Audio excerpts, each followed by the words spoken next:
প্রিয় দর্শকদের ডেইলি ক্যাম্পাসের নিয়মিত আয়োজনে আপনাদেরকে স্বাগত। আপনাদের সাথে আছি আমি তৌহিদ তুহি। প্রতিদিনের মতো আজও পে স্কেল নিয়ে কর্মকর্তা কর্মচারীরা কি প্রস্তাবনা দিয়েছেন, সেটা নিয়ে পে কমিশন কি ভাবছেন, সেগুলো নিয়ে আজ আলোচনা করব। আমাদের সঙ্গে স্টুডিওতে আছেন বাংলাদেশ প্রশাসনিক কর্মকর্তা বাস্তবায়ন ঐক্য পরিষদের যুগ্ম মহাসচিব ও বাংলাদেশ তৃতীয় শ্রেণী কর্মকর্তা কর্মচারী সমিতির আহ্বায়ক কমিটির সদস্য আশিকুল ইসলাম। আশিক ভাই, আপনাকে আমাদের স্টুডিওতে স্বাগত। ধন্যবাদ, ওয়েলকাম। ধন্যবাদ ডেইলি ক্যাম্পাসকে আমাকে আমন্ত্রণ জানানোর জন্য। জি আশিক ভাই, আমরা যদি প্রথমেই চলে যাই যে সরাসরি আলোচনায়, দীর্ঘ 11 বছর পর পে কমিশন গঠন এবং এরপরে অনলাইন থেকে মতামত নেওয়া থেকে শুরু করে প্রায় 3 শতাধিক অ্যাসোসিয়েশন এবং সমিতির সঙ্গে বৈঠক করলো কমিশন। সার্বিকভাবে কমিশন গঠন হওয়ার পর থেকে এখন পর্যন্ত যে কার্যক্রম চালিয়েছে, এগুলোকে কিভাবে দেখছেন? ধন্যবাদ, সুন্দর একটি প্রশ্ন করেছেন। আপনার যে প্রশ্নটি, সে প্রশ্নটি আসলে খুবই চমৎকার প্রশ্ন। দীর্ঘ প্রত্যাশিত 11 বছরের পর এই বর্তমান সরকার, আমরা যারা কর্মচারী সংগঠনের নেতৃত্ব দিয়েছি, আমরা 19 সাল থেকে এর আগে থেকেও আমরা একটা পে স্কেল গঠন করার জন্য কিন্তু বহু পূর্বে থেকেই আমরা বিভিন্ন মানববন্ধন, সভা, সেমিনার এগুলো করে আসছিলাম। দাবি ছিল। সেই পরিপ্রেক্ষিতে বর্তমান সরকারও ভেবে দেখেছে যে আসলে এটা অমানবিক। 11 বছর পর ধরে 5 বছর পর পর বেতন হওয়ার কথা, সেখানে 11 বছর হয়ে গেল। এবং আমাদের যে আন্দোলন, এই বিষয়গুলো আপনি ইতিমধ্যে জানবেন যে আমরা ফেব্রুয়ারিতে একটি যমুনা অভিমুখে পদযাত্রা করেছিলাম। সেখানে পুলিশের কমিশনের কার্যক্রম নিয়ে আপনাদের অবস্থান, কমিশনের কার্যক্রম নিয়ে আমি আলহামদুলিল্লাহ সন্তুষ্ট প্রকাশ করব। এই জন্যই বর্তমান পে কমিশন যদি কাজ না করতো, তাহলে এতগুলো এই যে জরিপ এবং অ্যাসোসিয়েশন এবং সমিতির নেতৃবৃন্দের মত বিনিময় ডাকতো না। এটা একটা খুবই ইতিহাসমূলক বা স্মরণীয় একটি ঘটনা। বিগত পে কমিশন যে গঠন হয়েছিল, সেখানে কিন্তু এরকমভাবে মতামত নেওয়া হয় নাই, যার কারণে আমি তাদের যে কার্যক্রমকে পজিটিভ হিসাবেই নিচ্ছি। আচ্ছা আচ্ছা, তো আমরা দেখেছি আপনারা প্রস্তাবনা দিয়েছেন কমিশনের, সর্বনিম্ন বেতন, শিক্ষা ভাতা, চিকিৎসা ভাতা এগুলো বৃদ্ধি এবং 1:4 আপনারা চেয়েছেন। যুক্তিকতাগুলো আসলে কি? আসলে যুক্তিকতাটা হলো, দেখেন 2013 সালের বাজার দরে নির্ণয় করে কিন্তু 2015-এর পে স্কেলটি হয়েছিল। সেখানকার সে সময়ের যে প্রেক্ষাপটের যে বেতন বাড়ানো 8,250 টাকা সর্বনিম্ন গ্রেডে, সেখানের বাজার দর উল্লেখ অনুযায়ী যে 11 বছরের যে গ্যাপ, প্রত্যেকটি জিনিসের যে 4 ডবল 3 ডবল দাম বেড়ে গিয়েছে। সেক্ষেত্রে আমাদের যেহেতু মাঝখানে 2020 সালে একটি পে স্কেল হওয়ার কথা থাকলেও সেটা আমরা পাই নাই, তাহলে সেটার ক্ষতিপূরণ স্বরূপ আর বর্তমান 25 মিলে, এই 11-10 মিলিয়ে দুটা পে স্কেলের সমান অনুযায়ী যদি আমি আপনাকে বলি, তাহলে দেখা যাচ্ছে 20 সালে এসে আমার বেতনটি 8,250 টাকা থেকে আপনার 17,000 বা 16,000 টাকায় হতো। সেই প্রেক্ষিতে আমাদের 25 সালে এসে যদি আপনি এই বর্তমান বাজার দ্রব্য এবং বিভিন্ন যে জিনিসপত্র, পোশাক আদি, এমনি এভরিথিং সব মিলিয়ে আপনার এই 32 থেকে 33 হাজার টাকা আসতো। সেক্ষেত্রে আমরা 35,000 টাকা 1:4 দাবি করেছি, আমরা এই প্রস্তাবটা দিয়েছি। 1:4 কি আসলে বাস্তবতার নিরিখে এখন বিষয় হলো যে আমরা চাইলেই তো সব পাবো না, কিন্তু আমরা আমাদের যে প্রাকৃতিক যে বর্তমান সিচুয়েশন, সেই সিচুয়েশন অনুযায়ী আমাদের এটাই আসলে প্রাপ্য। 6 সদস্যের পরিবারে আপনি যদি আমি বলি, একজন রুগীর, হসপিটালের রুগীর প্রতিদিনের পার ডের জরিপে আপনি দেখেন, জরিপ করে তার প্রতিদিন কত টাকা খরচ হচ্ছে।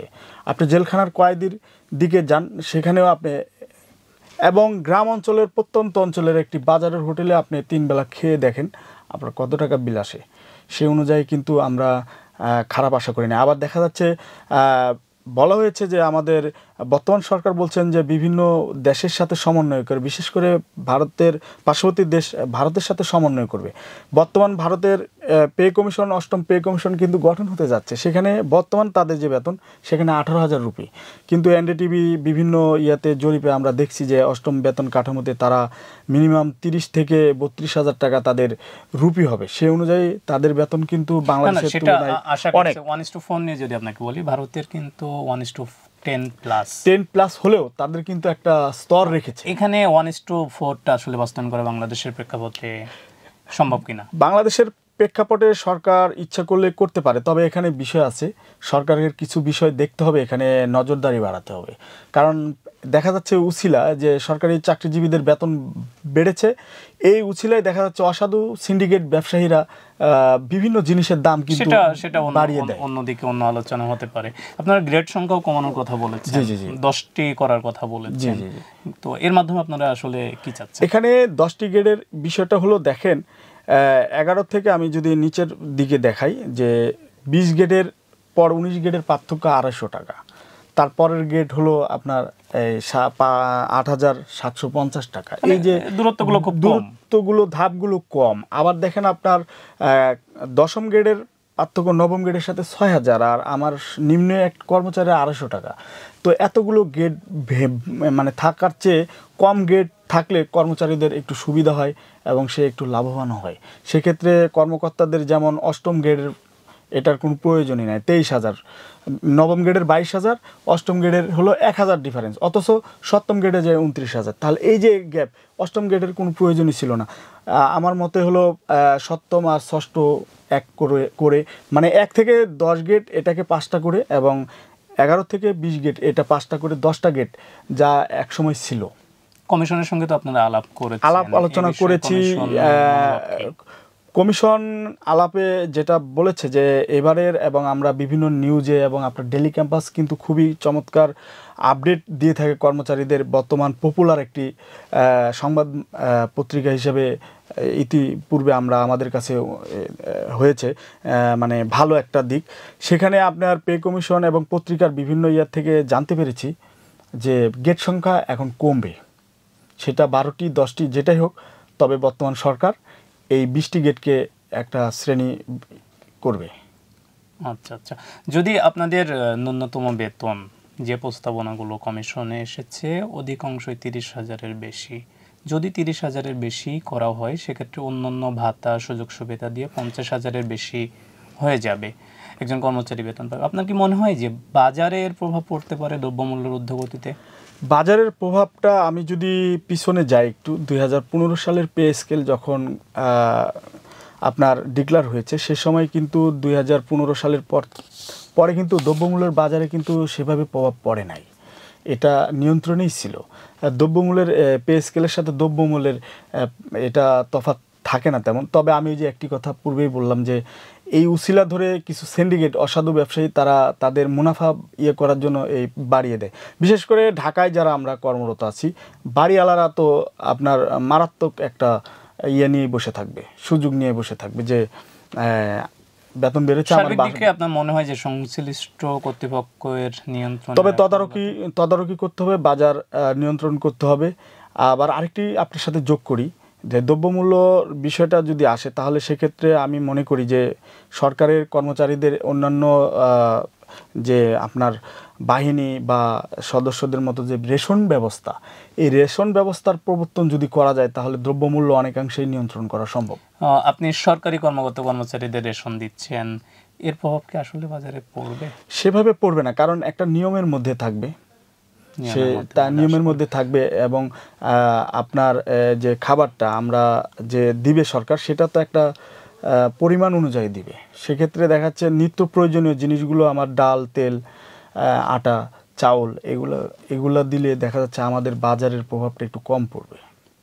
এবং সেটার ক্ষেত্রে সরকারের এখানে টাস্ক ফোর্স গঠন করে ভোক্তা অধিকার এভাবে নিয়ন্ত্রণ করতে হবে, আলাদা একটা চোখ রাখতে হবে এই বিষয়ে। যদি আমরা দেখি যে সর্বনিম্ন বেতন 30 হয় এবং 50,000-এর কাছাকাছি চলে যায়, সেক্ষেত্রে বেসরকারি খাতে ন্যূনতম বেতন কত হওয়া উচিত বলে মনে করেন? খুব চমৎকার প্রশ্ন। আসলে সবারই ভাগ্যের পরিবর্তন হওয়া উচিত। সরকারি চাকরিজীবী বলে যে তাদের হবে, বেসরকারি হবে না, এটা ভুল। আপনি বর্তমান বেসরকারি কিছু খাত আছে যা সরকারি খাতের চেয়ে অনেক বেশি। আমি যদি গার্মেন্টস সেক্টরে যাই, তাদের বেতনটা দেখেন 18,000 টাকা প্লাস, অথচ তারা ডিউটি করে, তারা পরিশ্রম করে। সেক্ষেত্রে আমি মনে করি যে গার্মেন্টস সেক্টরের যে মালিক পক্ষ আছে তারা শুধু গার্মেন্টসের যে কাঠামোগুলো উন্নত করে এবং আরও ভালো মান করে বিদেশের বাজারে যদি আরও রেমিটেন্স আনা যায়, সেক্ষেত্রে তারাও কিন্তু তাদের কর্মচারীদের বেতন বাড়িয়ে দিতে পারেন। এটা ঠিক আছে, তবে তাদেরও বেতন বাড়ানো উচিত। আমাদের 11 বছর ধরে বেতন বাড়েনি, কিন্তু তারা কিন্তু তাদের বেতন বেড়েছে। ন্যূনতম বেতনের একটা বিধি কি করে দেওয়া উচিত বেসরকারি ক্ষেত্রে?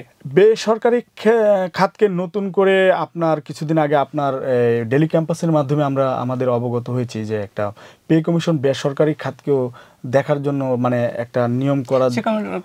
এটা হলো পরিকল্পনায় আছে বা চিন্তা ভাবনা আছে। হ্যাঁ, এটা করলে একটু ভালো হয় যদি প্রাইভেট সেক্টর থেকে কোনো এটা করলে একটা নিয়মের মধ্যে যদি থাকে তাহলে বিশৃঙ্খলা সৃষ্টি হবে না, একটা নিয়মের মধ্যেই থাকবে। গতানুগতিক বেসরকারি খাতেরও বেতন বাড়ানো উচিত বলে মনে করি। আপনি বলছিলেন 11 বছর ধরে আপনারা কষ্টে আছেন, দুঃখে আছেন, কর্মকর্তা কর্মচারী যারা। তো কর্মকর্তাদের কথা বলবো না, আমি 11 থেকে 10 গ্রেডের কর্মচারীদের, 11 থেকে 20 গ্রেডের কর্মচারীদের যে অবস্থা, সেটা আসলে আপনাদেরকে অনুরোধ করব, ডেলি ক্যাম্পাস একটি আধুনিক ডিজিটাল প্ল্যাটফর্মে একটি সুনামধন্য হিসেবে নাম করেছে। আপনারা একটা জরিপ করবেন মাঠ পর্যায়ে, আর সাধারণ কর্মচারীদের আপনি দেখবেন তারা কত অসহায় অবস্থায়। 8,000 টাকা, 250 টাকা আমার এখানে, আমার কিন্তু বিদ্যুৎ বিল, আমার পানির বিল দিতে হচ্ছে, আমাকে গ্যাসের বিল দিতে হচ্ছে। এটার মধ্যে আমার বাচ্চার যে শিক্ষা ভাতা দিচ্ছে সে অপতুল। আপনি একটা বেসরকারি, সবাই তো সরকারি ইয়েতে চান্স পায় না, দেখা যাচ্ছে বেসরকারি ইয়েতে পড়াতে গেলে আপনার প্রতি মাসে তার পিছনে 1500 থেকে 2000 টাকা তার বেতনই দিতে হচ্ছে, তাকে আনা নেওয়া একটা ব্যয় হচ্ছে।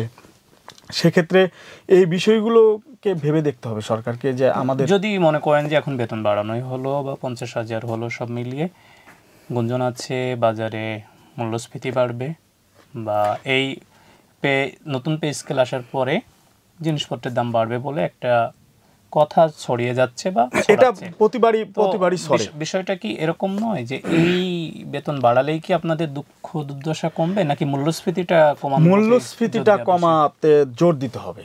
দেখা যাচ্ছে আমার বেতন বাড়লো কিন্তু মূল্যস্ফীতির দাম বেড়ে গেল, তাহলে তো আমার বেতন বাড়িয়ে লাভ হলো না, আমার সেই কষ্টের মধ্যে আমার থাকতে হলো। সেক্ষেত্রে দ্রব্যমূল্যকে নিয়ন্ত্রণ করতে হবে। আমি পূর্বেই বলেছি যে এটার পাশাপাশি দ্রব্যমূল্যকে নিয়ন্ত্রণ করার ব্যবস্থা করতে হবে। তাহলে দেখা যাচ্ছে সব পেশাজীবীর মানুষ কিন্তু শান্তিভাবে সুন্দরভাবে চলতে পারবে। আর বেতন বাড়ালে হয় কি, দেখা যাচ্ছে যখন একটা কর্মচারী খুব অভাব অনটনে থাকে, সে কিন্তু অসাধু উপায় অবলম্বন করতে চাবে তার জীবন বাঁচানোর জন্য, তার পরিবারকে রক্ষা করার জন্য। সেই ক্ষেত্রে যদি সরকার বেতন একটা আধুনিক পর্যায়ে বেতন বাড়ায়, তাহলে অধিকাংশে কর্মচারীরা এই করাপশন থেকে বিরত থাকবে। আচ্ছা, তাহলে আপনি বলতে চাচ্ছেন বেতন বাড়লে অনেক ক্ষেত্রে সেবার মান বাড়বে, হলো দুর্নীতি কমে আসবে বলে অনেকাংশেই। আপনার সংগঠন বাংলাদেশ প্রশাসনিক কর্মকর্তা বাস্তবায়ন ঐক্য পরিষদ, যেটা, তার পক্ষ থেকে আপনারা বেশ কিছু এখানে যে বিষয়টা আপনি সুন্দর আসলে দাবিটা কি? হ্যাঁ, এখানে প্রশ্নটা খুব সুন্দর করেছেন, আপনাকে ধন্যবাদ। একটি প্রশ্ন, এটা খুবই জানার দরকার। আপনি জানেন যে পদবি বৈষম্য দীর্ঘদিনের, এটা 1995 সাল থেকে এই বৈষম্যটা তৈরি হয়ে আসছে। দেখা যাচ্ছে বাহিরের অধিদপ্তরের উচ্চমান সহকারী, প্রধান সহকারী, এক সময় যারা সচিবালয়ে ছিলেন তারা উচ্চমান সহকারী, প্রধান সহকারী, মুদ্রাক্ষরিক, তাদের পদ আর বাহিরের পদ কিন্তু একই ক্যাটাগরির ছিল। পরবর্তীতে কর্মচারীদের আন্দোলন হওয়ার পরে ওই সময় তৎকালীন সরকার কিন্তু আমাদের দাবিটা মেনে নিয়েছিলেন যে তাদেরকে প্রশাসনিক কর্মকর্তা করা হবে এবং 10ম গ্রেড দেওয়া হবে। সেক্ষেত্রে কর্মচারীদের বাহিরের নেতা এবং ভিতরের যারা সালাউদ্দিন সেলিম, 14 মুহররম, তাদের নেতৃত্বে এই আন্দোলনটি হয়েছিল। তখন কিন্তু বলা হয়েছিল যে বাহিরে সচিবালয় হওয়ার পর 3 মাস পরে আমরা বাহিরের দপ্তরের পদবি এই 10ম গ্রেড প্রশাসনিক কর্মকর্তা করব। কিন্তু আজ 30 বছর হয়ে গেল, কেউ কথা রাখলো না। সেক্ষেত্রে আমরা কিন্তু এই পদবি বৈষম্য নিয়ে দীর্ঘদিন ধরে এই বাংলাদেশ প্রশাসনিক কর্মকর্তা বাস্তবায়ন বিভিন্ন মানববন্ধন দাবি দেওয়া করে আসতেছে। ইতিমধ্যে আপনি খেয়াল করবেন যে বাংলাদেশ তৎকালীন সময়ে জনপ্রশাসন মন্ত্রণালয়ের স্থায়ী কমিটি তিনবার আপনার এই পদবীর সুপারিশ করেছে যে এটা একটা বৈষম্য, এটাকে নিরসন করতে হবে। এবং পরবর্তীতে জনপ্রশাসন মন্ত্রণালয় কিন্তু এটা আমলে নিয়ে আমাদের বিভিন্ন দপ্তরে কিন্তু পত্র দিয়েছিলেন আমাদের মন্ত্রণালয়ের মাধ্যমে। আমার দপ্তর যুব ক্রীড়া মন্ত্রণালয়ে, ক্রীড়া পরিদপ্তরের মাধ্যমেও আমরা একটা প্রস্তাব জনপ্রশাসনে পাঠিয়েছিলাম। এরকম 66টা দপ্তর থেকে আমরা প্রস্তাব পাঠিয়েছিলাম যে পদনাম পরিবর্তনের, তারা চেয়েছিলেন চিঠির মাধ্যমে। কিন্তু দেখা যাচ্ছে আমরা এই প্রস্তাব দেওয়ার পরে তারা বিভিন্ন কোয়ারি দিয়ে এটাকে আবার নামিয়ে দিয়েছে। তারা আবার হলো কমিটি গঠন করে, ওই কমিটির দেখা যাচ্ছে উপকমিটির সভাপতি 3 মাস থাকলে 4 মাসের জায়গায় বদলি হয়ে যায়, বিদেশ চলে যায়। যার কারণে আমাদের এটা কাগজের মলাটে বন্দী হয়ে আছে। বারবার বলে যে যৌক্তিক, এটা করব, এটা উচিত করা, তারা হলো কমিটি করে এবং নিরসনও করার বারবার কমিটি করেছে, কিন্তু এ পর্যায়ে আসে। আমি মনে করি এই পদবি বৈষম্য নিরসন হলে অধিকাংশেই কর্মচারীদের বৈষম্য কমে যাবে। দেখেন আপনার 20 গ্রেডের কর্মচারী, 16 গ্রেডের কর্মচারী যে পদেই যোগদান করতেছে তাকে সেই পদ থেকে তাকে বিদায় নিতে হচ্ছে, অথচ অন্যান্য সেক্টরে কিন্তু 5 বছর পর পর তাদের পদোন্নতি আছে, কিন্তু 11 থেকে 20 গ্রেডের কর্মচারীদের কোনো পদোন্নতি নাই। সেক্ষেত্রে কমিশন কি বললো আপনাদের প্রশাসনিক কর্মকর্তাদের বাস্তবায়ন যেটা? সেখানে তারা খুবই বলেছে যে আসলে এটা অবশ্যই বৈষম্য, সেই বিষয়টা আমরা দেখব, আপনাদের এই প্রস্তাবটি আমরা বিবেচনা করব। এটা পে কমিশন আমাদের আশ্বস্ত করেছে এবং এটার বিষয় নিয়ে আমরা জনপ্রশাসনেও যোগাযোগ করছি। এটা যদি আমরা প্রোগ্রামের একদম শেষ দিকে আমরা যদি একটু জানতে চাই যে কমিশনে পক্ষ থেকে বারবার বলা হয়েছে 6 মাস সর্বোচ্চ সময়, কিন্তু তারা দ্রুততম সময়ের মধ্যে সুপারিশ করবে। আপনারা সরকারি যারা কর্মচারীর বিভিন্ন সংগঠন আছেন, আপনারা 15 ডিসেম্বর পর্যন্ত একটি ডেডলাইন দিয়েছেন। আসলে এটি কেন? কি আপনারা কোনোভাবে আস্থা রাখতে পারছেন না কমিশনের উপর, এমন কিছু? না, কমিশনের উপর আস্থা আমাদের শতভাগ আছে। তারা যে কার্যক্রম পরিচালনা করছেন তা সন্তুষ্টিজনক। যদি তাই না হতো তাহলে কিন্তু তারা এত তোড়জোড় করতো না। সেক্ষেত্রে আমি পে কমিশনের চেয়ারম্যান মহোদয়কে এই প্রশ্নটি করেছিলাম যে মাননীয় চেয়ারম্যান মহোদয়, ডিসেম্বরের মধ্যে আমাদের চূড়ান্ত রিপোর্ট জমা দেওয়া যায় কিনা এবং জানুয়ারি 1 তারিখ থেকে কার্যকরের বিষয়ে তিনি বলছেন এটা আসলে গোপন, এটা তালাবদ্ধই থাক, তবে আমরা চেষ্টা করছি। আমাদের উপদেষ্টা মহোদয়ের সাথেও আমাদের পত্রিকার মাধ্যমে আমরা জেনেছি যে প্রধান উপদেষ্টা মহোদয় বলেছেন দ্রুত সময়ে তারা রিপোর্টটি জমা দেওয়ার জন্য। তো সেই লক্ষ্যেই কিন্তু পে কমিশন চেষ্টা করছেন ডিসেম্বরের আগেই এই রিপোর্টটি জমা দেওয়ার। তারপরও কেন আপনাদের এটা আমাদের আসলে ওই যে দই খেয়ে মুখ পুড়েছে, এখন চুন খেয়ে মুখ পুড়েছে, এখন দই দেখলেও ভয় হয়। আমরা তো 11 বছর ধরে বঞ্চিত, কারণ নির্বাচিত সরকার আসলে এটা কত বছর লাগবে বা কি হবে এটা নিয়ে আমরা 18 লক্ষ কর্মচারীরা শঙ্কিত। এই জন্য আমরা ডিসেম্বরের মধ্যে না হয় সেক্ষেত্রে আপনাদের অবস্থান কি? আমাদের তাৎক্ষণিক তখন আমরা সিদ্ধান্ত নিব, আমাদের অ্যাসোসিয়েশনের যারা নেতৃবৃন্দ আছে তারা আমরা সবাই মিলে বসে একটা সিদ্ধান্ত নিব। দাবি দেওয়া তো অনেক পড়লো, উপস্থাপনাও অনেক আসলো, সরকারের সক্ষমতা আসলে কতটুকু? সেখানে কিন্তু ব্রিগেডিয়ার জেনারেল যিনি ছিলেন পে কমিশনের সদস্য, তিনি এই বিষয়টা বলছিলেন যে, তবে তিনি এই কথাটা বলছেন যে বাংলাদেশের জিডিপি বৃদ্ধির হার ভালো, আমাদের সক্ষমতার বিষয়েও পে কমিশন ভেবে দেখছেন। আসলে সরকারেরও আমাদের দেখতে হবে, আমাদেরকেও সরকারকে দেখতে হবে, কারণ আমরা তো বঞ্চিত। আমাদের উপস্তরের কর্মকর্তাদের যে অবস্থা জীবনযাপন আমাদের কিন্তু সেরকম না, আমাদের কিন্তু একই বাজার থেকে বাজার করতে হচ্ছে, তার জন্য কিন্তু আলাদা বাজার নয়, আমার একই বাজার। সে যদি 100 টাকা কেজি বা 85 কেজি চাউল কিনে, আমারও আমরা যদি সক্ষমতার কথা বলি, হ্যাঁ সক্ষমতার কথাই যদি বলি, তাহলে আমাদের সেরকম লেভেলে তো আমাদের টাকাটা সরকারে দিতে হবে। ঠিক সক্ষমতা আছে কিনা দেওয়ার মতোই অবশ্যই আছে। যে আমাদের এই সরকার, বর্তমান সরকার খুব নিরলস পরিশ্রম করে অর্থনীতির গতি যে পূর্বের আপনি আজ থেকে 4-5 মাস আগে যে বেহাল অবস্থা ছিল সেখান থেকে কিন্তু ঘুরিয়ে দাঁড়িয়েছে অর্থনৈতিক চাকা। আমাদের ডক্টর ইউনূস মহোদয় স্যার কিন্তু একজন বিশ্বনন্দিত, তিনি কিন্তু অর্থনীতিবিদ, তার দেশকে অর্থনীতি মুক্ত করতে উনি কিন্তু অনেকগুলো পদক্ষেপ নিয়েছেন এবং ভালো পদক্ষেপ, সেখানে এটার প্রভাব পড়বে না এবং বর্তমান অর্থনৈতিক সচল চাকা খুব ভালো অবস্থায় আছে বাংলাদেশের। আচ্ছা, তার মানে আপনারা মনে করছেন সরকারের সক্ষমতা রয়েছে এবং শতভাগ বিশ্বাস করি বর্তমান সরকারের উপর আমাদের বিশ্বাস আছে যে এটার করবে, সরকারি কর্মচারীদের এই প্রভাব পড়বে না। সংগঠনগুলো তো আশা যে আপনাদের সুপারিশের একটি বড় অংশ পে কমিশনের সুপারিশে প্রতিফলিত হোক, যদি কোনোভাবে সেটা না হয় সেক্ষেত্রে যদি কথার কোনো নেই, আমরা শতভাগ আস্থাবাজ মানে আস্থা রাখতে চাই। প্রস্তাবের কত শতাংশ মেনে নিলে আপনারা সন্তুষ্ট হবেন? দেখা যাচ্ছে আমাদের প্রস্তাবের কত শতাংশ বলতে, আমরা যা প্রস্তাব করেছি 80-90 হলেই হয়ে যাবে। ঠিক আছে, আসলে সব চাওয়াই তো পূরণ হয় না, কিছু অপূর্ণতা থেকেই যায়। না হলে সেটা আমরা বিশ্বাস করতে চাই না, হবে না কেন? আচ্ছা, সরকারের তো আমি বলছি আপনারা সক্ষমতা হবে আছে। বলে আশা প্রকাশ করছেন। হবে বলে আশা করছি, আমি নেগেটিভ কথা বলতে চাই না। যদি তাই না হতো তাহলে পে কমিশনই গঠন হতো না, পে কমিশনে তাহলে তো পে স্কেলের কথাই আসতো না। আমরা একদম শেষের দিকে আশিক ভাই আপনাকে ধন্যবাদ আমাদের স্টুডিওতে আসার জন্য। আপনাকেও অসংখ্য ধন্যবাদ। এবং আপনারা এই কর্মচারীদের সুখ দুঃখ নিয়ে যে নিয়মিত আয়োজন, খুবই ভালো একটা চমৎকার আয়োজন করে থাকছেন দ্য ডেইলি ক্যাম্পাস কর্তৃপক্ষকে, এবং আপনাকেও অনুসন্ধানী সাংবাদিক হিসেবে আপনি খুঁটিনাটি কর্মচারীদের তুলে ধরছেন, যা কর্মচারী অঙ্গনে খুবই আপনাদের প্রতি প্লিজড। তো আপনারা আরও অধিকতর তদন্ত করে কর্মচারীদের যে জীবনযাপন এগুলো তুলে ধরবেন সরকারের কাছে। এটাই ধন্যবাদ প্রত্যাশা। সকলকে, সকল দর্শককে ধন্যবাদ আমাদের সঙ্গে থাকার জন্য।